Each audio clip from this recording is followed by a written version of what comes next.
Welcome back. Conrad Stump from the Springfield's Greene County Library is here with his latest book suggestions. But before we get to those, really quick, we're in the middle of this Oh the Horror Yeah, that's season. right. Yeah, I'm so excited about it. We've had some great events. And our first book that I'm talking about, The Remaking by Clay McLeod Chapman, he'll actually be at the library on Thursday, October 19th at 7 p.m. to talk about his 2 new books. Oh, great. Yeah, so super exciting. So this is the book that kind of introduced me to him. And I think I've read it 3 times, and I still think about it. Like, it's really stuck with me. That's saying a lot. Right, I know. Especially with how many books you read. I know, I read a lot. But it's basically all about urban legend. So it follows this urban legend about the little ghost girl of Pilot's Creek as it sort of transforms as people tell it differently over like every 20 years. So it starts off with a historical event and then this tale around a campfire. And then in the 70s, this boy that was at the campfire like directs this film about it that becomes a cult classic.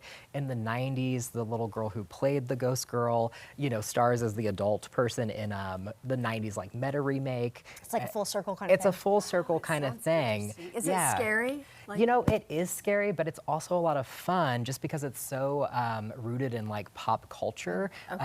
So Clay, you know, makes a lot of references to early horror films, early books.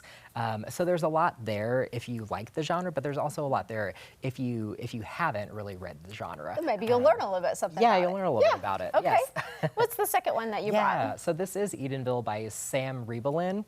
And I feel like as a kid of the 90s, the only endorsement I really need to give it is that it was blurred by R.L. Stein. And so, you know, that feels like pretty big, pretty solid. Right. And so it follows this author, Cam Marion, who is having all these nightmares after his book sort of has like poor sales and isn't really well received by critics. And so he gets this opportunity to teach at this college called Edenville College in upstate New York. And so he takes it, but there are all these stories about the college, and he kind of just ignores them. And of course, when he gets there, you know, strange things start happening. It's connected to the sunflowers that are kind of surrounding the campus, and there might be something more cosmic going on. You're not going to give that away, are you? No, of course not. You got to read it to find out. Yeah. sounds so good. Yeah. Okay, so then your last selection here. That's right. So this is called Haunting in Hialeah Gardens by Raul Palma. And so this follows a man named Hugo. So he's in a lot of debt after the death of his wife because he's, you know, trying to pay off her medical bills. And so he kind of does that as someone who goes around Miami, Florida and rids houses of ghosts. But he doesn't really believe any of it because he's never actually seen a ghost. So he gets this call one day from his debt collector saying like, okay, if you come to my house, rid it of its ghosts, I'll get rid of your debt. So he's like, sure, I'll go. I'll, you know, wave my arms, I'll say some mumbo jumbo, and that'll be that. Yeah. But, you know, we know what he's gonna find is actual ghosts.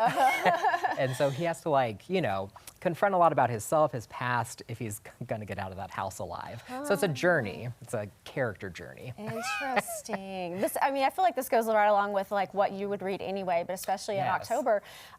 What do you think people will like most about this genre, especially this summer? So I think the thing about the horror genre that I connect with and that I think people will connect with is that it's really a story about someone overcoming obstacles, right? You're confronting this kind of big bad monster in whatever way that shows up.